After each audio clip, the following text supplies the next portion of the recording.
Құрметті оқушылар, келесі кезекте 3-ші тақырыпқа байланысты С тобының жаттығуларын мысал ретінде қарастыратын боламыз. Олай болса, 3-16 жаттығудың бірінші есебін мысал ретінде қарастырайық. Бұл жерде біз есептеу қажетпіз.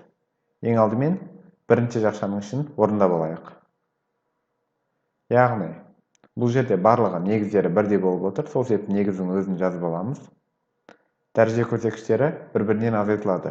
Өйткені негіздері бірдей дәрежелерді бөлген кезде дәреже көрсеткіштерін бір-бірінен азайтатынымызды жақсы білесіздер. 30 азайту 15, азайту 10. Және де көбейтілген екі жақшаның арасында көбейту бар. Екінші жақшаның ішінде бірінші және екінші дәрежелер бір-біріне бөлініп тұр, үшінші дәреже оларға көбейтіліп тұр. Демек, бірінші және екінші дәрежелерді бір-бірінен азайту арқылы жазып аламыз. Бірінші негіздері бірдей, сол үшін негіздің өзін жазып алдым. Бірінші дәреженің сан мәні 27-ге тең, ал екіншісі 26-ға тең. Сол үшін 27 азайту 26 деп жазамын. Және үшінші өрнекте дәреже көрсеткіші көрсетілмеген. Демек, оны біз жақсы білеміз, бірге тең болатынын. Мінекей, осылайша екі жақшаның да дәрежелерін түрлендіріп жазып алдық. Тең болады. 30-дан 15 азайтатын болсақ, 15 қалады. 15-тен 10-ды азайтатын болсақ, 5 қалады. Сонда 2-нің 5-ші дәрежесі деп жазамыз. Көбейтілген. 27-тен 26-ны азайтсақ 1 қалады. 1-ге 1-ді қоссақ 2 болады. 5-тің 2-ші дәрежесі. 2-нің 5-ші дәрежесі деп отырғанымыз. Жақсы білесіздер, 2-ні өз-өзіне 5 рет көбейту деген сөз. Ол кезде біз 32 деген сан мәнін аламыз. Ал 5-тің 2-ші дәрежесі деп отырғанымыз 25-ке тең. 5-ті өз-өзіне 2 рет көбейтеміз. 32-ке 25-ті көбейтетін болсақ, онда біз 800 деген жауапты алатын боламыз. Осылайша біз есептерді шығарып алдық. Қалған есептерді сіздер осыған қарап шығара аласыздар. Келесі, бұл жерде дәрежені негіздері бірдей, екі дәреженің бөліндісі түрінде жазуымыз қажет. Бұл кішкене күрделі есеп, сол үшін мұқият тыңдаңыздар. Яғни бірінші есеп, бізде А-ның К қосылған 5 дәрежесі берілген. Бұны негіздері бірдей, екі дәреженің бөліндісі түрінде жазылатын көптеген варианттар бар. Солардың бірнешеуін мен сіздерге мысал ретінде көрсетейін. Мысал үшін, А-ның К қосылған 7 дәрежесі бөлінген А-ның 2 дәрежесі деп жаза аламын. Мына бір дәрежені екі дәреженің бөліндісі түрінде жаздым. Яғни К қосылған 7 бөлу А-ның 2-ші дәрежесі. Бұл кезде негіздері өзі жазылып, дәреже көрсеткіштері азайтылатын. К қосу 7 азайту 2-ні жазатын болсақ, 7-тен 2-ні азайтылып, К қосу 5-тің өзі шығады. Немесе тура осы өрнекті тағы да басқаша түрлендіріп жаза аламыз. Мысалы, К қосылған 5 деп айтайық. Бұл кезде, мысал үшін, А-ның 3К қосылған 5 дәрежесі деп бөлінген А-ның 2К дәрежесі деп жаза аламыз. Өйткені бұл жерде бөлген кезде дәреже көрсеткіштері азайтылатын. 3К қосу 5 азайту 2К деп жазатын болсақ, 3К-дан 2К азайтылып, бастапқы К қалады. Плюс 5-тің өзін жазамыз. Мінекей, осылай түрлендіріп жаза аласыздар. Немесе үшінші есеп. Б-ның 2К қосылған 1 дәрежесі. Бұл жерде өте көптеген варианттар бар. Солардың ішіне мен біреуін мысал ретінде көрсетейін. Мысал үшін, Б-ның мысалға 5К қосылған 3-ші дәрежесі болсын. Бөлінген. Демек, Б-ның 5К-дан нешені азайтсақ 2К шығатын жақсы білесіздер. 3К дәрежесін азайтсақ 2К шығады. Ал 1 дәреже шығу үшін 3-тен 2-ні азайтамыз. Сол үшін қосылған 2-ші дәрежесі деп жазамыз. Бұл кезде 5К азайту 3К және 3 азайту 2 болады. Сол кезде 2К қосылған 1 деген бастапқы жауабымыз келіп шығады. Осылайша біз мына бір дәрежені дәрежелердің бөліндісі түрінде жазып алдық. 3-18 жаттығу, ал бұл жаттығуда біз есептеуіміз қажет. Сол үшін ең алдымен бөлшектің алымын есептеп алайық. Негіздері барлығы бірде -5 болып отыр. -5-тің өзін жазып аламыз. Енді барлықтары бір-біріне көбейтіліп тұр, демек дәреже көрсеткіштерін қосамыз. 6 қосу 7 қосу 8 болады. Бөлшектің бөлімінде де негізі бірдей, яғни -5 болып отыр. Ол жерде дәреже көрсеткіштерін қосу арқылы жазып алатын болсақ, 14 қосу 4. Не үшін қосу арқылы жазып жатқанымды түсінікті деп ойлаймын. Өйткені негіздері бірдей дәрежелерді көбейткен кезде қосатынбыз, ал бөлген кезде азайтатынбыз. Bizде бөлшектің алымдары бөлімдері көбейтіліп тұр, сол себепті қосу арқылы жазып алдық. Бөлшектің алымын есептейтін болсақ, 6 қосу 7, бұл жерде 13-ті береді. Ал 13-ке 8-ді қосатын болсақ, онда 21 деген жауапты аламыз. Ал бөлшектің бөлімінде -5-тің өзін жазып алайық. 14-ке 4 қосатын болсақ, 18 деген сан мәні шығады.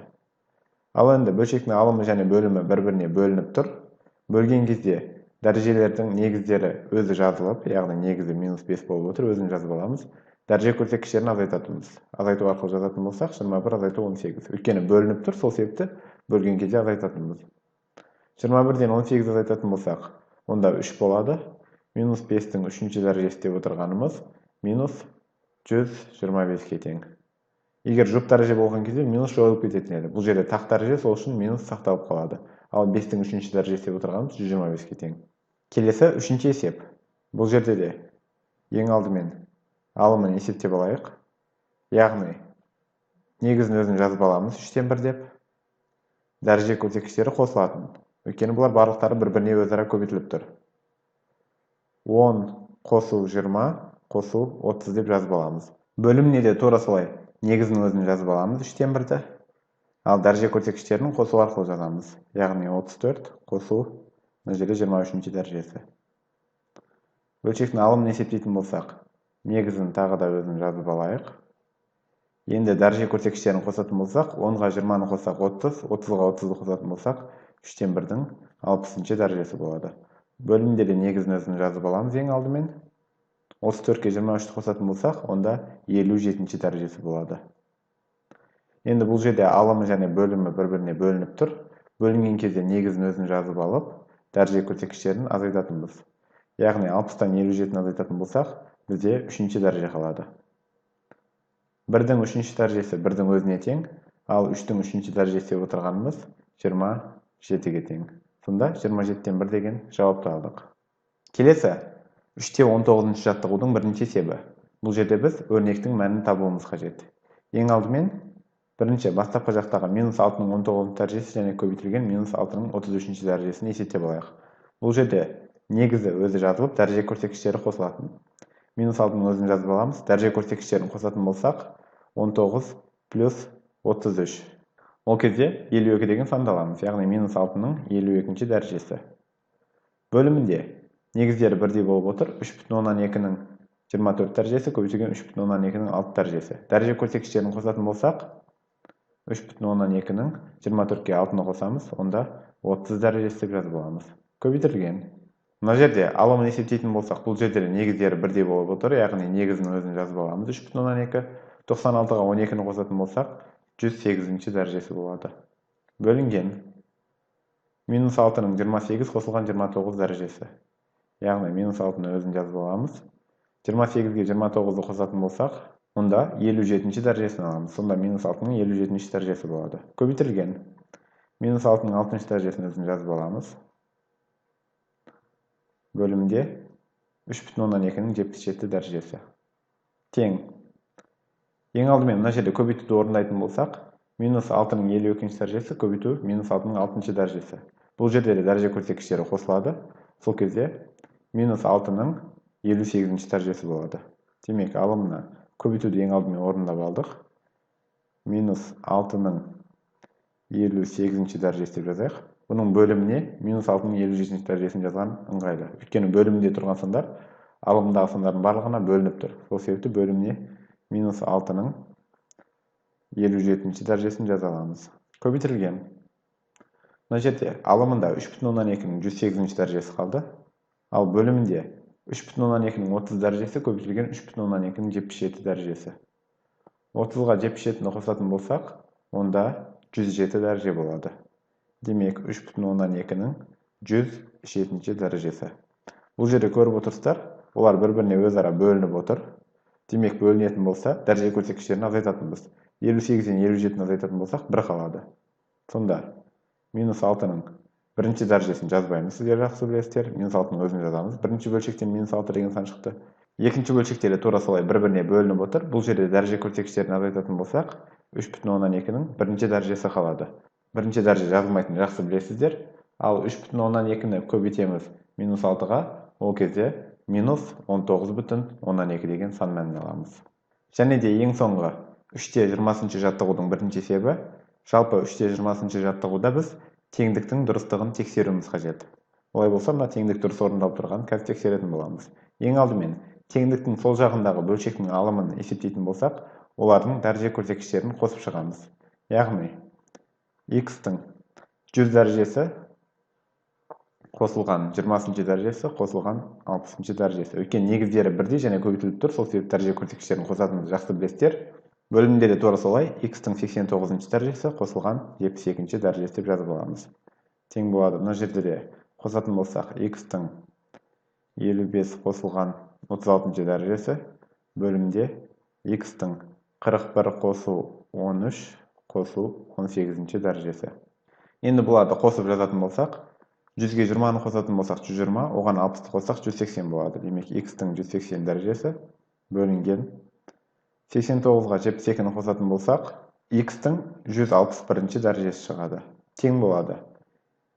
Теңдіктің оң жағындағы 55-ге 36-ны қосатын болсақ, бұл жерде x-тің 91-ші дәрежесін аламыз. Ал бөлімінде 41-ге 13-ті қосатын болсақ, 54 болады.